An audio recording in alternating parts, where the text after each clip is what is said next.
everyone. Today is Tuesday, March 15th, 2022. Welcome to the DJ DANI Show on HamiltonRadio.net. Stream HR1. We're in our home studio tonight. We are thankful to have Nicole Burch here with us, all-alone comedian. Everybody knows you as actress as well. You've been in a couple of short films. I know you're in a couple of skits on CBS or ABC Network as well. So I'm excited to have you here. Hey, thanks for having me. So, Nicole, I wanted to know a little bit first with your career for yourself, because comedy starts from, it could start from either being an actor or getting into theater when you were younger, or it could be something where you just love to laugh and you just love watching a lot of comedy shows. So where did it kind of start for you when you were younger? What was your first stepping stone? Yeah, I think I come from a long line of just funny people in general. I think they're all pretty kind of competitive as far as who tells the best jokes at, the Christmas table, you know what I mean? Like holidays and stuff. Yeah. So I think it's always been kind of circulating. We're just kind of a funny family on both sides. But then when I came to LA, I wanted to be a very serious, dramatic actress. That lasted about 2 days because I auditioned for the Groundlings school and I got in. And then after that, I just kind of realized like comedy was where my skill set was. And so when I started pursuing that more. So comedy was always your number one stepping stone, but with being an actor, was it harder for you to kind of get yourself in that mindset or? No. So for me, I think comedy personally, I think comedy's harder. That said, I think the best dramatic performances are often performed by people who can also do comedy. So, I wouldn't, if you had me choose between a really strong dramatic piece or a really strong comedic piece, I would always go comedy because that's just more second nature to me. Okay. But I also think it's easier. It's harder to transition from a serious actor to do comedy versus if you're already a comedian to do serious acting. So with that being said, then did you do any theater growing up? Not good theater. I went to my freshman. I took a theater class, I think in 8th grade, and I did a sketch, and it ended up being the first time I got a real laugh, but I didn't really pursue anything in high school. I did School of, not School of Rock. Is it School of Rock? I don't even know. But it was such a bad production and it was such a small school that did not have a good theater program that they had me be a lead singer. And I'm not being self-deprecating. I'm being completely honest. I cannot carry a tune in a bucket. So the fact that they had me be one of the leads should tell you not to go see that production. And that's the last time I did that because I was like, I'm not getting honest feedback. So I should probably just stick to it was something you maybe didn't feel like you wanted to do. You didn't feel like you were pressured or anything, right? Like no, not at all. Oh my gosh. Yeah, no, my parents would never pressure me to be an actor. I don't know who would. Yeah. If anything, it was more like me always wanting to go to LA and wondering like, should I ask them if it's okay? And I waited till I was 27. And I was like, I'm going to LA. And I remember my dad going, thank God, finally. And I was like, really? Like, you're supporting? You have just told me that before? Yeah, exactly. Like, that's what you've been waiting for, right? That all that time for them to say, go to the LA, go, start your dream. Yeah. And that day afterwards is when they, exactly. said after you were leaving. I should have asked sooner. But now with that being said, then growing up with yourself wanting to do comedy and wanting to be a comedian. Mm-hmm. With that being said, did you do a lot of improv? I didn't do improv until I got to the Groundlings theater. And I don't think I even, other than watching Whose Line Is It Anyway? I love it. So, I mean, those are the pros, and I've seen Wayne Brady live who nobody can touch. Like, he's so good. And then when I started doing Groundlings, the first few levels are really devoted to improv specifically. And then once you get to about level 3, I mean, the levels might have changed now, but writing lab becomes much more sketch comedy, where then other schools like UCB stays, I think, predominantly improv. I think Second City's a little half and half. But Groundlings tends to like, once the higher you get, you do more sketch than you do improv. Okay. But you have to do one to get to the other. So I think my improv was a lot stronger like 5-10 years ago. But that's the first time I ever did it, was at the Groundlings Theater. Now, do you feel like when you were just being like maybe saying anything to your parents sketch wise or working on material that you wanted to do in your stand up, do you feel like any of that came in with the improv, or did the improv help afterwards? I think improv. So like now I work with Improvolution, which you can take online classes now. Since the pandemic, they've started a whole online part, and it's in New York City, but Okay. I teach virtually out here. And I think we're going to start doing classes in LA, but improv, as I tell like all my first time students who like are just dipping in, most of them aren't in acting. Most of them are like a lot of PER people, a lot of marketing people, a lot of CEOs that are trying to learn how to communicate better, Yes. not only with their employees, but public speaking. I think improv works its way into every facet of your life. Boyfriend, girlfriend relationships, parents, how you communicate with your coworkers, everything, because the whole yes and philosophy, right? So instead of going into a conversation ready to knock heads, you're like more accepting and like, hey, where's this going to go? So yeah, it's more get a better idea of it. Yeah. But it's also, I feel like it also is a huge growing spectrum. Yeah. Where we're always learning from it. Even if you don't use it in today's life, you're still kind of using it.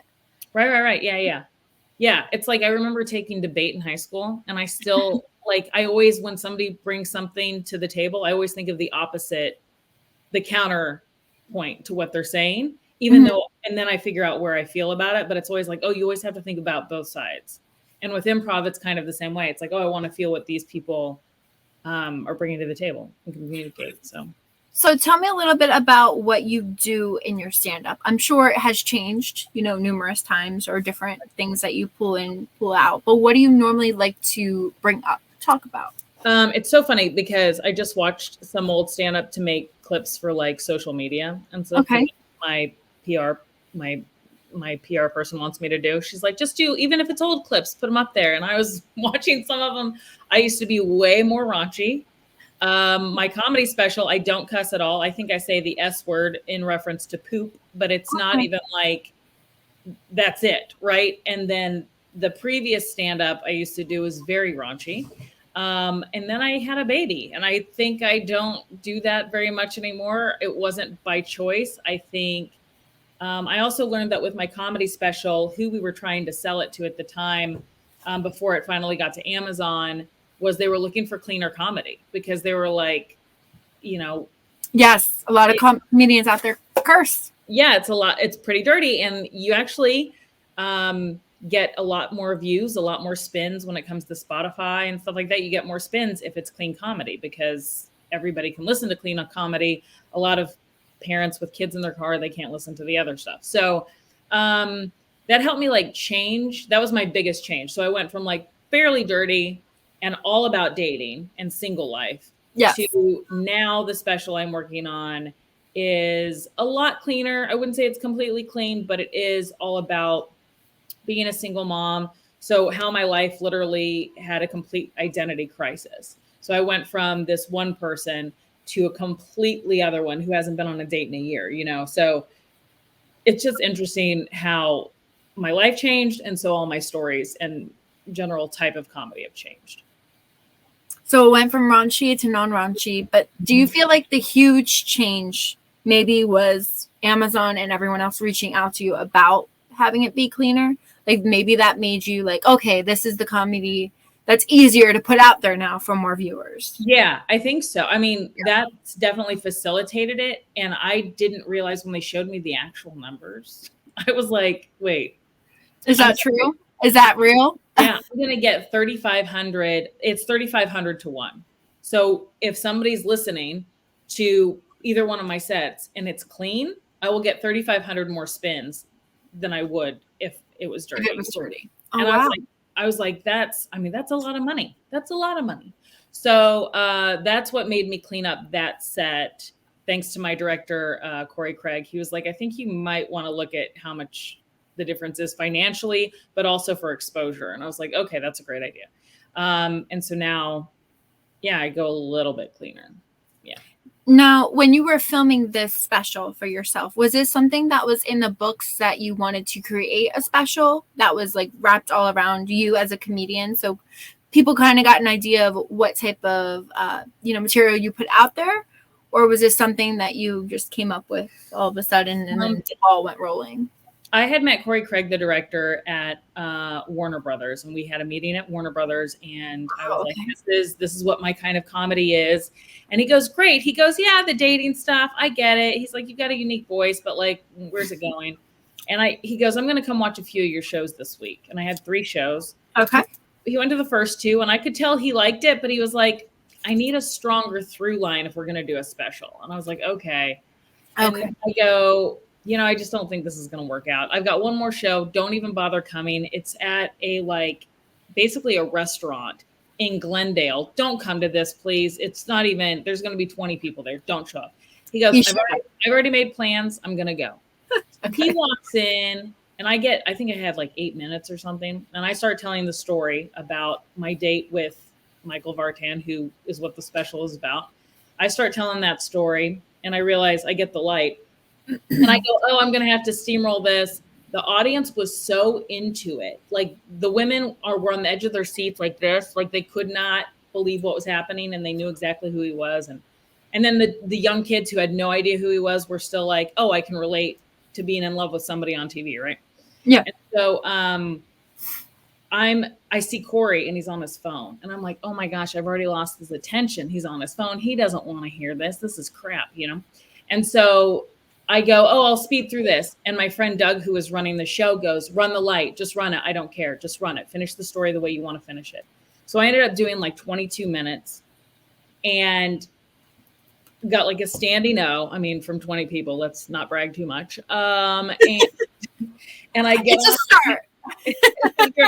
So then I get off stage and Corey's standing there and I'm like, hey, yeah, sorry you made it all the way out here for this. And he goes, no, I've been texting you notes while you were writing. He goes, this is what we're going to call it. We're going to call it Never Been Kissed.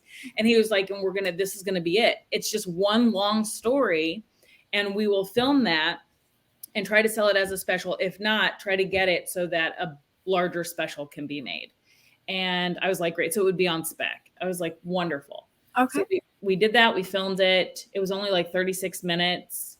And then the pandemic hit and I needed money. And so instead of like trying to reshoot it to make it longer, we just shot an intro and an outro, which some people like, some people don't. But the comedy itself seems to be doing well enough.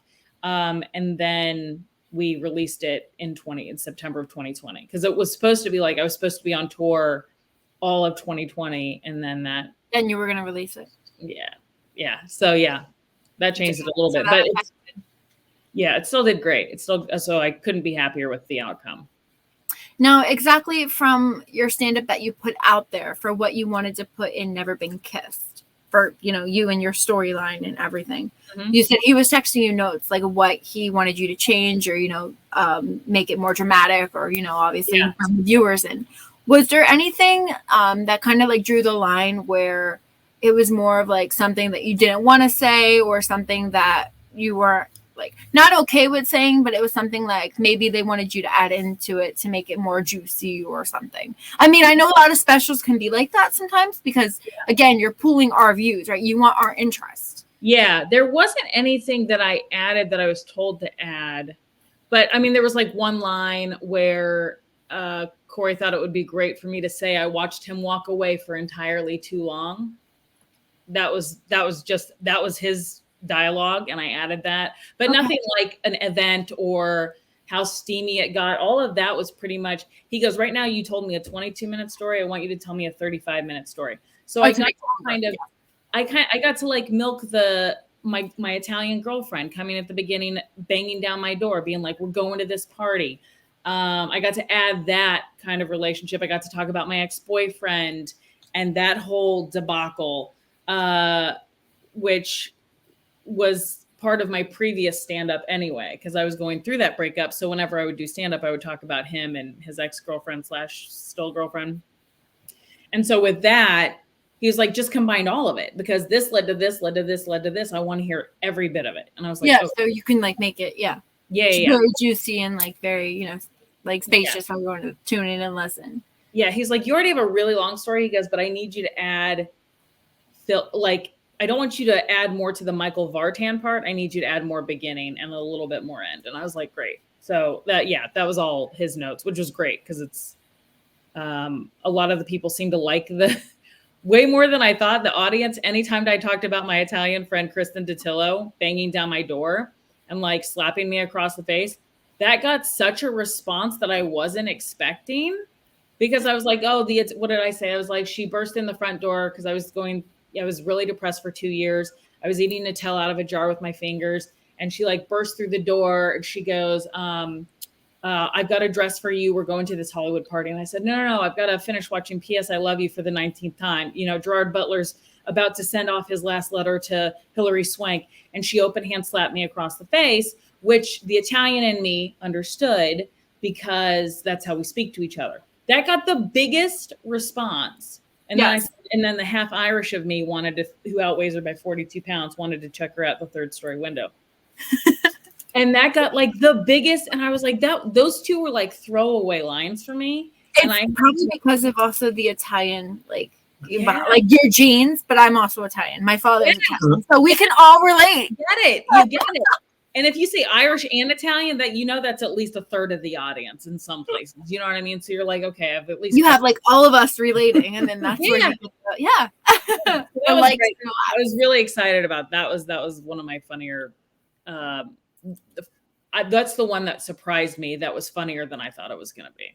So. Now, when you were filming this special, how long did it take? Was it just one day filming, or was it like a couple? It was 1 day, 2 shows. So we did I think we did like a 7 o'clock and a 9 o'clock. Okay. With an audience, right? An audience. And we had warm-up comics who were so amazing. We had open bar. We had everything I wanted because some of the specials, they don't let you drink. And I was like then it doesn't feel like a club. You know what I mean? I don't want people hammered at my show. Yeah. I also want it to feeling it. Yes. Yeah, they have to feel the ambiance of it. And it was also at the Ice House in Pasadena. So like sometimes when you're performing in LA, like in Hollywood, some people are afraid to laugh at certain jokes. And so you don't want that energy. And it's so weird because if you just drive out to Pasadena, it's such a warm, the Ice House is such a warm crowd. Like it's such a warm crowd. And that's the first time I performed there, I knew that's where I wanted to perform the special. That's what you wanted to do. You're like, and even like the staff is so like loving and like energized. It's a whole different. That's so sweet. So it was so much fun for you to film this and be a part of this and produce it. I'm sure you did producing a lot of it. Directing, of course, stuff like that as well. You wore many hats for this special. I did. I can't thank Corey Craig enough because he'd done a couple before that were, I think this was probably his biggest one up till now. He's done more since then, but he was really good at fine tuning everything and getting a really good crew together. Yeah. So where can people watch this special? What platforms is it on? If you have Amazon Prime, it's now free. And then I think you can still get it on Apple and YouTube, but I think you have to pay for it. I think it's $4.99 or something like that. Yeah. Okay. Yeah. Wow. But so you can watch it now on Amazon now. Oh, right. Yeah. It's free. It's free.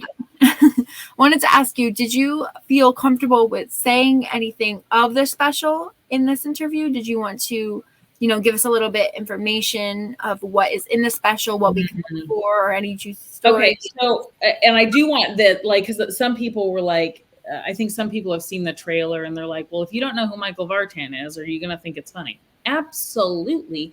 I had a friend come up to me who was like, she's a little bit older. She's like 10, 15 years older. And she was like, I was obsessed with Scott Baio. And I'm like, who wasn't obsessed with Scott Baio? Okay. I know him.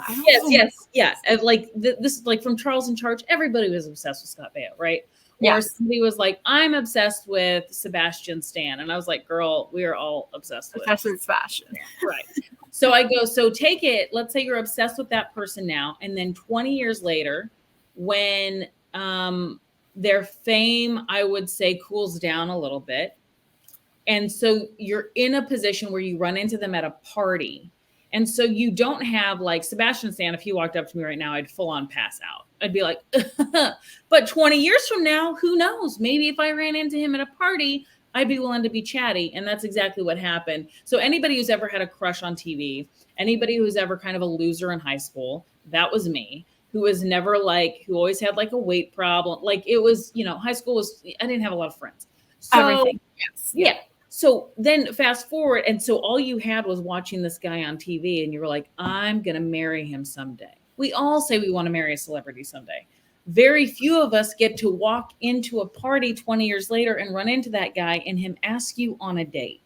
And so that part, I was like, it's one of those things where we can all relate to that girl who's pining when she's younger, but that's like, what would happen in the future if, that's why I like refer to him as like Ryan Gosling 15 years from now. It's the same thing. So what is the person's name? Michael Vartan. So he was the lead actor and he was really popular in the early 2000s.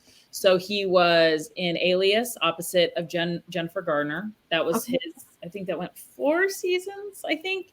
And so that was her love interest for 4 seasons. And then he was in Never Been Kissed with Drew Barrymore, which was his. Okay. That's like his biggest one. Which is the movie I was obsessed with. Thus, the special's name, Never Been. Okay, but you knew I was going to ask you that, right? Yeah. And then the last one, he was opposite Jennifer Lopez in Monster-in-Law with Jane Fonda, where his mom keeps trying to ruin the relationship. Wait, that's him? He's the son? Okay, then I know who that is now, and I love that movie so much. Yes, you gotta watch because it's. I think people who don't know who he is, it's fine. It's still, if I told you it was my next door neighbor who I was in love with for 20 years, it would still have the same thing. But if you do know who he is, it's extra, extra juicy because you can see the women in the audience. We got so many good audience shots. There's a friend of mine named Katie who the part where we're about to kiss, I'm not going to give anything away, but there's a part where we're about to kiss and it's a very slow burn up to the top. And her face is literally, she's covering her mouth. She's so tensed up. My other friend, Katie Rose, who at the top, when I'm like, hey, do you guys know who Michael Vartan is? The audience goes, you can tell half of them don't. And then half of them are like, oh my God, like so excited. So I think you'll still get it across the board what it is. But is he in it or is it just you talking about it? It's just me talking about it. Damn it. Because if he was in it, that would have been amazing too. That cameo though. I know. I did get his thumbs up because so I'll give you a little juice. Okay. So I was doing this bit. It was but it was down to like an 8-10 minute bit right before any of the special talk happened. Okay. And I was doing it at this bar called the Federal Bar. And there's held 150 people. And I'm telling the story about Michael Vartan. I get off the stage. These drunk guys come up to me, buzzed guys come up to me and they're like, hey, we play hockey with Michael. And I was like, oh, great. Oh, cool. Oh my gosh. And they're like, we're going to tell him what you said. And I was like, I definitely didn't make him look bad. Like I make him look like a Prince Charming because he is. So I don't have anything bad to say. I made myself look bad. Yeah. And so I go, I better text him before he hears it from them. So I texted him. I was like, hey, just want you to know, I hope you're well. I'm doing a bit about us. And I just wanted you to know, I don't make you look bad. I think you're still a Prince Charming or whatever I said. And his response jokingly, I think, was, that sounds great. Make it a Netflix special. I think he said Netflix or something. He's like, make it a Netflix special and we can split the rewards and you can pay for, or he's like, you can, and we can both retire. And I was like, oh, that's hilarious. So then when we finished, it was great, right? Yes. So then we finished the special and I was like, hey, before we release this to distributors to see who wants it, I just wanted you to watch it and make sure that you're cool with everything. Which is not something I have to do, but it's something that I think that people don't do is shady. So I wanted to make sure I did it. Yeah. And he watched it. He loved it. His manager loved it. His agent loved it. Everybody was like, everybody's giving all thumbs up. And good, because it was all love, right? It was yeah, nothing it was all him, love. so. And his manager actually hooked us up with Amazon. So Okay. it Well, all that's awesome. Wow, worked. that's really amazing. Yeah. Good. Glad. Yeah. But it would have been so crazy as well as if there was like a little cameo or like Yeah. a kiss at the end from him. Oh yeah, we asked. We Yeah. asked. Girl, we asked. You think She was like, I'm trying. Corey Craig, the first thing he said was, what if we could get him, just like he did in the movie Never Been Kissed, to run down because in Never Been Kissed, he's on a baseball field, right? She's on a baseball field and she's like, set the timer for 5 minutes. And then it counts down and he's nowhere to be found. And she's like, oh no. And then out of nowhere, he comes running down the stadium steps and kisses her.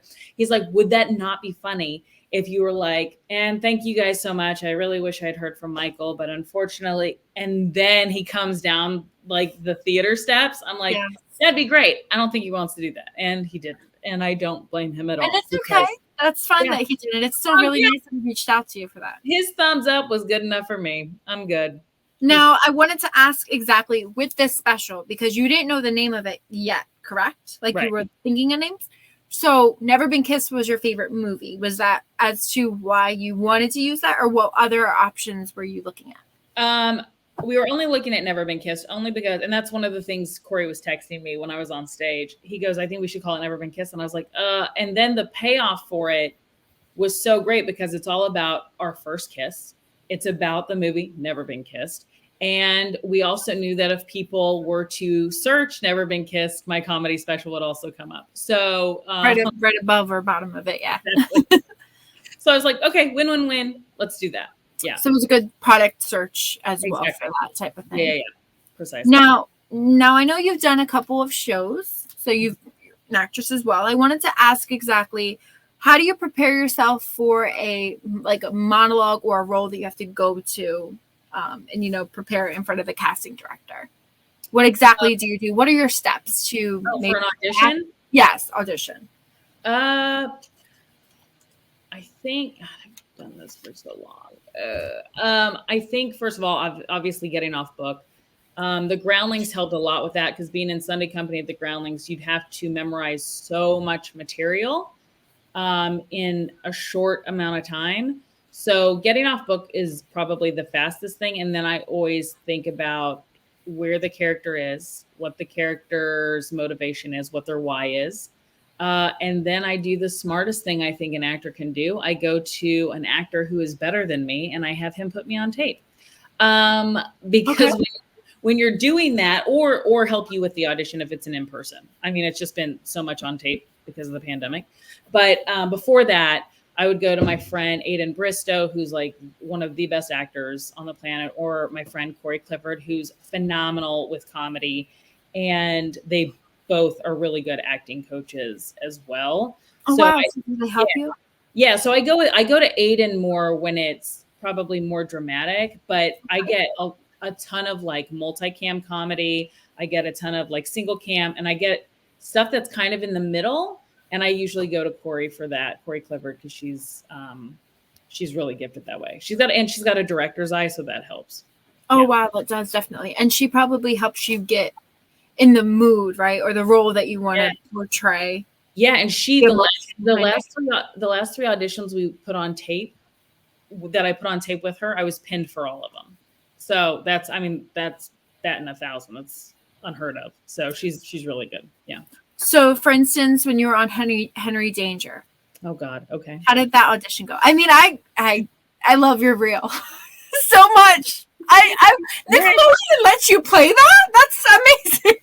If you look closer, I'm wearing a shirt that says #single. I'm giving birth to multiple babies in a sewer, and it says #single. I was like, what? I was like, Nickelodeon, are you sure this is the shirt you want me to wear? They called in a lot of Groundlings people. I know that because when I was in the audition room, that was an in-person audition. When I was in the room, they were calling in a lot of people that do really big, and they go, it's Nickelodeon, so go big. You don't have to play it. Don't play it grounded. Don't do that. Play it big. So I go in and I ask them, I go, just to be sure, you want me to go Groundlings level or do you want me? And they're like, let's play it a little grounded at first. So I did a regular take. I was in a Teenage Mutant Ninja Turtle shirt and my Okay. hair. So you look like, yeah, yep. You know, you had to dress the part. Yep. Yeah, I look like a monster. Yeah. So that would live in the sewers. So they go, okay, now take it to a 10. In fact, take it to a 12. And I went nuts. And it was the most fun I think I've ever had in a room. And they were laughing so hard. And I left sweating. And it wasn't that long of an audition. So to be sweating already. And I was like, well, if I didn't get that, they'll never forget me, because I was crawling on the floor. It was crazy. And then when I found out I got it, that's when I got nervous, because I was like, oh, now I'm going to have to do this in front of an entire crew of people, like adults that are like going to see me do this. Yes. Then I made friends with, then Cooper Barnes he's the leading guy on there, and I made friends with him. And I will say, working on that set, I've never really had a bad experience on set, but they all eat together. They all hang out together. They're all lovely. So they're close. Oh my God. They're the sweetest people to work with. So now, when you were auditioning, Nicole, did you audition with the script, or did you have to memorize something different? No, they just gave me a script and I memorized that. And it was the role that was on your theatrical reel as well. Yes. That exact. I don't think that was so long ago, but I don't think that changed at all. Oh no. When we got on set, it changed. They had me ad-lib the line, because Cooper goes, do you think it's really smart to deliver your babies in a sewer? And the writer comes out and he goes, I want you to say, that's just what I can't do it. That's just what sewer people do. And so like that was the only ad-lib line, but everything else was scripted. Yeah. Yeah. That's just so crazy. I mean, the roles and the characters that they have nowadays on Nickelodeon is like out of this world, girl. Out of this world. I've never even heard of anyone giving birth in sewers. I mean, I'm sure it really happens, but I don't want to think of it. No. They're also like a superhero duo that, like, you know, it's a lot of fantasy fiction stuff, but it's so fun. And I've actually been noticed more from that than anything else by kids. Yeah, I was gonna say, oh, the kids. Well, yeah, because kids watch. Yeah, of course. Yeah. And I'm like, I was just in the cold open, so I didn't understand. But my friends have a lot of 10 and 12-year-olds, and they're like, were you in Henry Danger? And I'm like, that's what I'm known for. I'm not known for my special. I'm known for playing a pregnant woman in the sewers. Yes. Who's eating a block of cheese? Yes, I was going to say you're eating a block of cheese, and you didn't even get a chance to enjoy it. They talked to you while you were doing it. If I would have known that's how I was going to make it in this world, you know. And then you didn't even know if you were going to continuously keep having babies. Yeah. And then and they're like, now we're going to have you go into labor again. And I'm like, yep, that sounds on par. That's on brand for this. Okay, let's do it. It's good. No, I think it's fun though to play something completely outside of a role that you ever thought you'd be playing, because you have fun with it, right? You can be as dramatic as whatever your heart desires in that role, and nothing could go wrong. Right. You know, you'll be noticed for it forever. So. Yeah, for sure. Yeah. It sounds like it was so much fun. I'm glad you had the opportunity. I'm still such good friend. I mean, I'm still friends with a lot of the people on set. And then Cooper actually played the lead in one of my shows that I wrote at the Groundlings. So like we became friends, and then he played the lead. And then I'm really good friends with Jeff, who plays one of the dads. And it was such a good experience. It was a great, great experience. That's awesome. That's very interactive, fun, probably very learning. Now, I know you have a lot of stuff going on. I don't know if you have any upcoming shows, but are you still working on shorts? Or does that just happen from time to time as well? That's time to time. I do miss it. I do miss doing short films so much, but and sketches and stuff like that. I do miss that. Yeah. I think right now I'm just focusing on the next comedy special. Okay. Because it's going to be different. It's not going to be a one-woman show, and it's also not going to be just stand-up based. So we're in the process of figuring out how to do a lot of the visual effects of it. But I'm really excited and interactive. It should be fun. Yeah. Exactly. Very related to the the fans and viewers tuning in, we have a better idea of like understanding everything. Yeah, absolutely. Yeah. What exactly is in the works for that? So we have, I'm writing. You don't have to give out too much, but just, a little. So it's the tentative title is Mama Drama, and it's about. Ooh, okay, you're a mom now. Yeah. So it's how I got.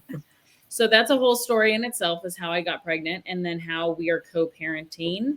And I have a baby, just to break the ice. I have a baby with one of my best friends from one night together. Just one night.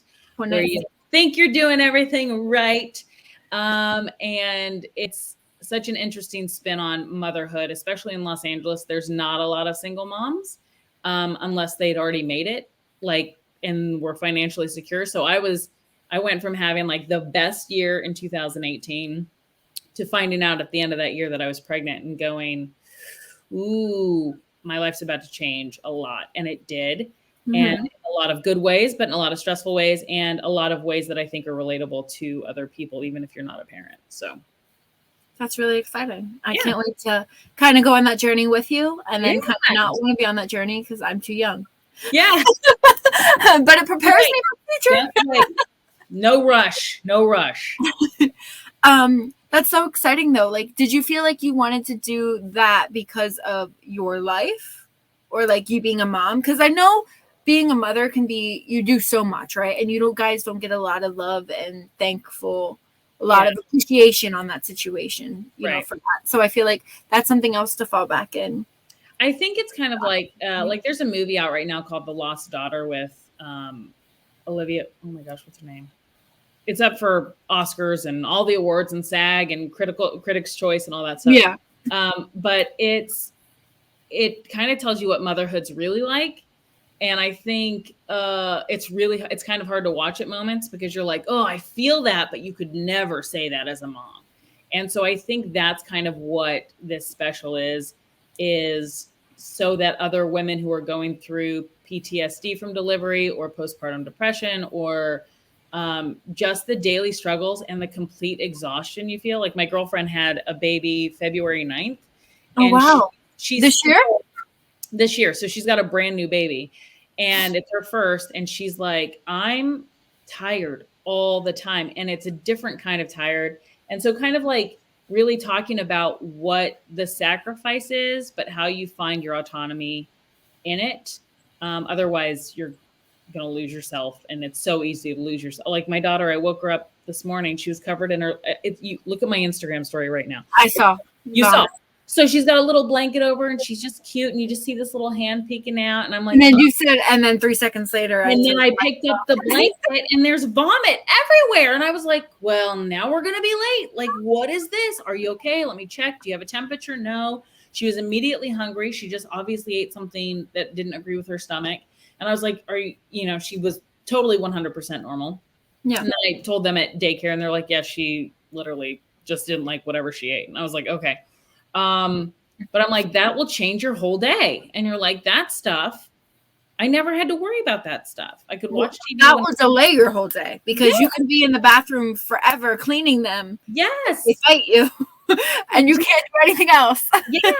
And it just it's like, and that happens at least a wrench is thrown in your day at least once a day where you're like, wasn't planning on that, wasn't planning that. And that kind of changes like the essence of who you are as a person. And you don't realize that until it's like caught up with you.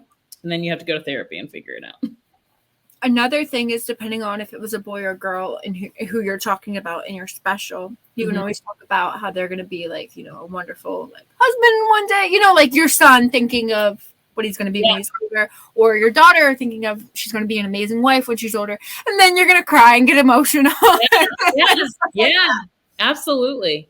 Absolutely. It's going to be interesting because there's going to be. Are you doing like flat, timeline, or are you just doing it at like a certain age growing up and then cutting it off there? Because then if you cut it off there, you're going to have to do another one when they get older. Like I'm going to demand one.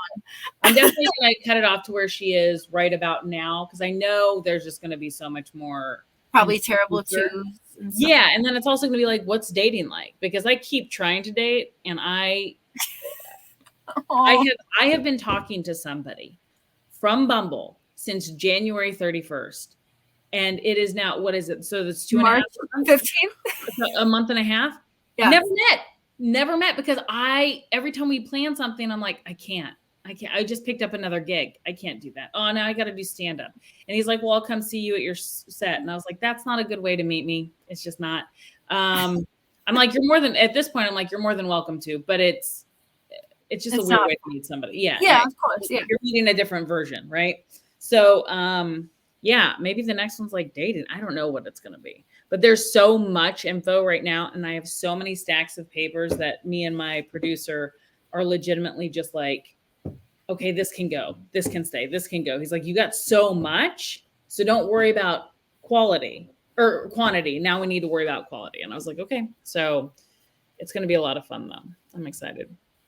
It definitely sounds like it, but it also sounds like that as soon as you sit down and try to like focus and get some of it done, she will cry, and then you're going to need her, or you're going to be with her, and you won't be able to preoccupy both situations. I mean, can you multitask as a mom or as a, stand-up comedian? Can you multitask, or is that harder for you? Yeah, you have to be able to multitask for sure. I think just as a mom, you're thrown into multitasking even better.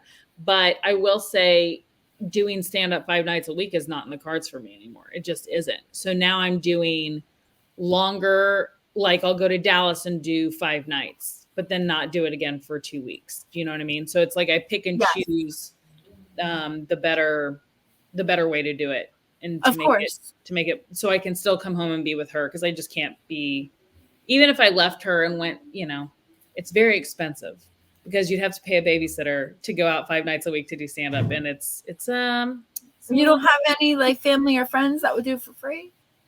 I do have like my friend Corey comes over, but she usually comes over like in the morning if I have an early gig, if I have to be on set at 7 o'clock or something. Yeah, so she'll take care of it. Yeah, she'll do that. But nighttime, I mean, I just can't ask somebody to do that 5 nights a week. You know what I mean? And her dad does help, but he also has a full job, life, and all that stuff. So yeah. Man, that's crazy. Yeah. Woo. Wow. So it really did become the same as your special as pretty much your life. Yeah, exactly. So it's like, it's completely real. See, sometimes I never know with specials if people, like just make them so dramatic and intense for all the viewers and listeners to tune in and get an idea of it, or is it actually real? You never know. So yeah. Mine's usually, I mean, if anything, it's all based in truth, and then there might be some embellishments for comedy's sake, but it's all like, and even if it's like 3 different stories put together to make one big story, those 3 things still happen. You know what I mean? So that's still so exciting. So then this is kind of still in the works, but do you know when you want this to be coming out? Do you want this to come out like this year or next year? I want to shoot it this year. Okay. I want to shoot it at the end of like October, November would be. Okay. So fall. Yeah. So this summer I want to do a live show, just to get feedback and see what that looks like. Just to get like a better idea of how it sounds to people, like how your audience, or well, this one's going to be, so the Never Been Kissed one was just me with a microphone, so it was just straight up stand up. This is going to have a couple other actors in it. There's going to be a lot of like, we haven't decided if it's going to be like a TV monitor situation, but there's certain things that you need to see the visual of. Okay. Like there's a video of me that I took 2 days after she was born. That's hilarious and sad and raw and real. And I'm like, I could talk about it. And they're like, no, you need to show that. So we're trying to figure out. Got it. So montage. Look visually. Yeah. So there's a lot more moving parts to this one than there were in Never Been Kissed. So this may take a little bit longer. Right. Well, just with that being said, I mean, you could still have your comedy and everything completed. Right. But then you have to get like, all the pictures and stuff involved. Exactly. And that's going to that takes a while. Exactly. That's going to take a little while. Now, are you also going to have, I know it's about her, your daughter. So are you also going to have like cameos of her realness? Like, oh yeah. Or is it going to be like already stuff filmed? There's definitely, she's so much like me and her dad. Like she is the perfect combination of both of us, that there is part of it where I talk about me doing something and then I talk about him doing something, and they're both, I'm not going to give it away, but they're both what you would think would be opposite. And then you see her doing the same thing and you're like, oh my God, that's her doing what both of them would do if they had a baby together. Like it makes so much sense because you're like, oh, why would she do it this way? Why would he do it this way? And then you see her, Everly, my daughter, doing it and you're like, oh, she's the perfect offspring. Like that's like, it all makes sense. So how old is she? She's 2.5. Oh, so she has terrible twos. Terrible twos, but she's great. She's actually really good. She's good. She's very strong-willed. I'll say that. Oh my God, I love that. Wow. So you have your hands full with all that going on, and you are still trying to have shows within, when you're booking them. Do you have any upcoming shows currently, or can people just tune in like on your website or check your? Yeah. So I'm going to have a lot of new ones. I've got, I think April 10th. I think it's April 10th. I'm at the West Side Comedy Club these are the ones that are like on paper. West Side Comedy Club in Santa Monica, and then Memorial Weekend from like Thursday to Monday, I'm in Dallas at TK's Comedy Club. I think it's technically Madison, but it's You're in Texas. Okay. Yeah. So that's going to be where I try out the majority of this material. Okay. And they're giving me 5 nights to do it. So I'm very excited about that trip. So are you going to try it out each night on different audiences to see who kind of plays it? Well, you're also, let me ask you, so when comedian wise, when you're on stage and you get a better idea of who the audience is do you feel like it's easier for you to say maybe some things that it's harder to say if it's like more men in the audience or more women? Does that affect your stand-up, or is it just? Yeah, I think not necessarily. Well, I used to do a lot of bits where I made fun of 20-ish-year-old men. Okay. Because that's who I was dating at the time, right? That's like I was 20, so I was dating 20, and I would make fun of them.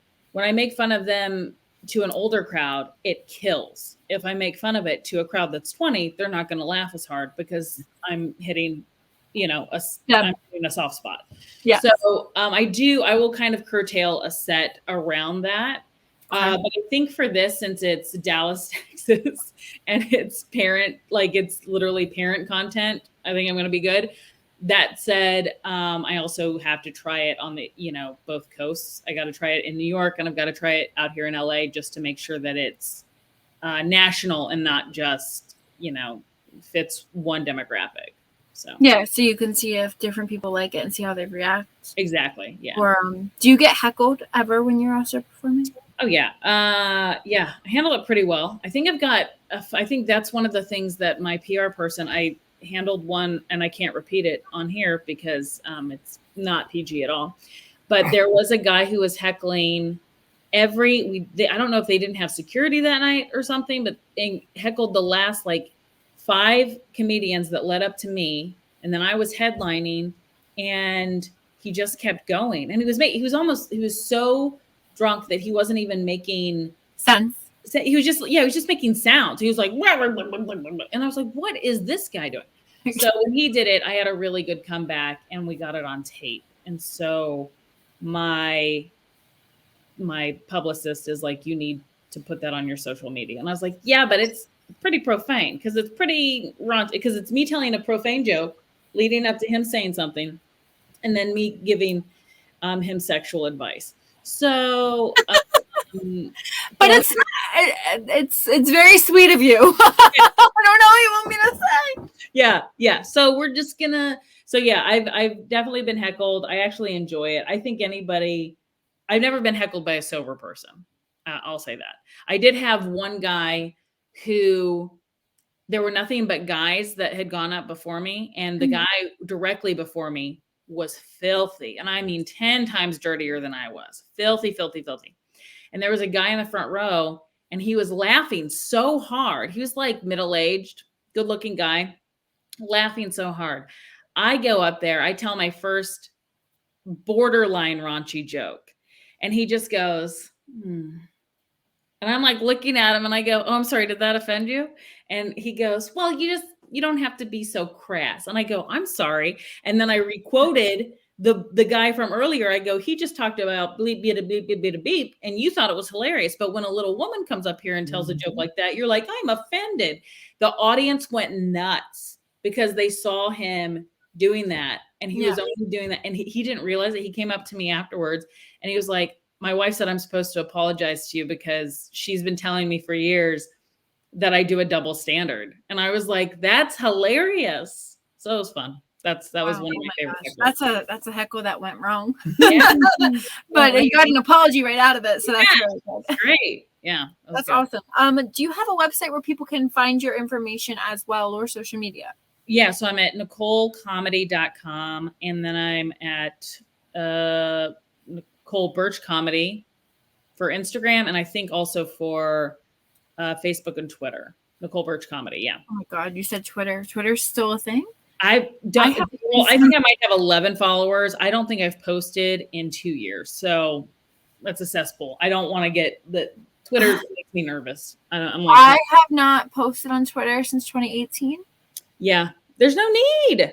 I'm so afraid. I had to go back and make sure I didn't say anything that was going to get me canceled for a while, but I didn't. That's right. That's something else you have to worry about now. Being a comedian, how does that feel? You have something else to worry about, whether it's my generation coming at you. I mean, I will say something. The grossest stuff that I wrote, the stuff that I wrote in 2011, I'm like, who were you? Like, what did you think? You had to say everything in your head? Like, I was like, hey guys, periods suck, right? Like, who wants that content? Period content? No. So I left that up because I was like, if somebody is trying to cancel me, they're going to see it and be like, oh, she's just sad. Like, she's not, cancelable. She's just sad. Like, that's who talks about their period. Nobody. So, that's it was you from the past to where you are now. You definitely blossomed out of that completely. I can't. You're a mom now, so I'm a mom. There we go. Oh God, hopefully she never reads my tweets. It'll be great. Never let Avery see them. Yeah. I was going to ask you as well before we get ready to end the show shortly. Did you have any material you wanted to just save for the show for yourself? I'll just do this little bit because this is one of my favorite ones. So I used to. This is backstory. So I used to tell this joke all the time because I never thought I would have kids. I didn't want kids. I'm not a kid person. I like my kid. I don't like anybody else's kid. Don't bring him over. I don't like him. But so I used to tell this joke, and the irony is that I ended up getting pregnant. So that's the backstory, but forget that. Here's the joke. So I was like, oh, my sister just called and she's pregnant, and I'm very excited for her, but it's going to ruin our social life because when I was younger, I knew when you're pregnant, you don't smoke, you don't drink, you don't do drugs. Everybody knows that, right? But now it's 2020. So this is an old joke. So we'll say 2022, and the FDA has a list of things you can't have. You can't have smoked trout for some reason. You can't have eggs because there's listeria in it. You can't even have coffee because it's bad for the baby's heartbeat. And I thought, screw that. I'm never having a kid. And if I did, it would grow up to be a toddler and look at me and say, Mommy, do you love me? And I would say, not as much as sushi and a good Cabernet. That's why your head's bent. So that joke. So I used to say that joke. And now I can still use it in the next special because I'm going to say, which is true, I was so healthy through my entire pregnancy, but I delivered such a large baby with a large head that if I had another one, they're like, would you do the same thing? And I'm like, no, I wouldn't. And then I say the joke, just like I said it to you guys. So. Okay. So you would flip it, like reverse it. I'd flip it. That's funny. Oh my God. That's really funny though, how you did that. But I didn't know that. I guess there is a lot of restrictions when you have a kid. Oh, so I don't know any of that stuff until I'm ready, I guess. Yeah, don't worry about it. By the time you're ready, it will have changed 10 times because they can't make up their mind. But seriously, eggs? Like you can't have eggs when you're pregnant? Did you eat eggs when you're pregnant? I did. The listeria thing had been removed. You're not supposed to have cold cuts like lunch meat. Okay. You're not supposed to have sushi. You're not supposed because of the mercury. Fish, yeah. Okay. You have to be careful on how much. I wouldn't have ice cream. What I would do is I would half one of those small watermelons. I would half it, gut it out a little bit, the seeds, and then fill it with blueberries. And then I would eat that like it was ice cream.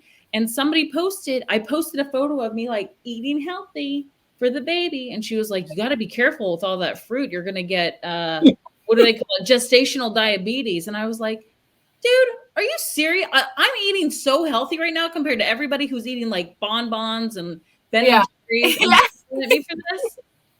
It's crazy. It's like you can't escape regardless. Anything of like hecklers or just anyone hating on your life. It's just so like that's true. Actually, you're right. Actually, I think you're right. Like everybody on social media is just is like a technical version of a heckler. That's true. Or a hater. Yeah. One or the other. Hecklers. And do both. No time for it. Well, Nicole, I had a blast having you. I cannot wait. I hope that everybody's super excited for your next special. I hope when you do get a chance to release this, you reach out to me when you have the trailer. We can have you definitely come back on here and we can like promote the trailer, so everybody can like just get an idea of what it is before you release it. Absolutely. But it's so exciting because, other people that don't know how to raise a kid or how it all starts, it brings them a chance into motherhood that maybe they never have gotten. Yeah. Or maybe they're scared to, or they don't want to at all, but they still want to watch it, the whole process happen. Yeah. So it's really exciting. And I wish you a lot of luck with that. I hope that comes out soon. But like you said, you're going to be filming it hopefully in the fall. And the pandemic will be all good and everything should be better. Yes. And we can fill an audience. It'll be great. I appreciate having you and thank you for being here. Thank you. I had a blast having you. And like I said, I can't wait for your next special. But everybody can make sure they tune into Never Been Kissed, which you said it is live now on Amazon. Yep. Got it. Thank you so much. Thank you so much, Nicole. Have a good rest of the day, everyone. Okay, that was quick.